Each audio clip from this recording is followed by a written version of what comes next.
Hi guys, this is Rito and you are welcome back to my channel. I've seen some decorated wine bottles and I was thinking that it can be a nice idea for a fairy house. A wine bottle decorated with grapes. This time I've decided to leave the upper part of the bottle uncovered and to add some cracks to the bottom part and to the door, so that when I will add the light it will have this magical effect.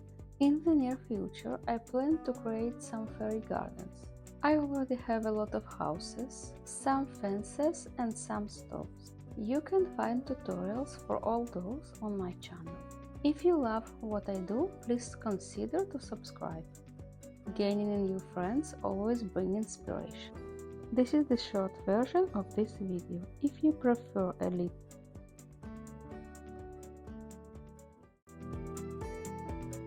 And now I invite you to join me for this magic.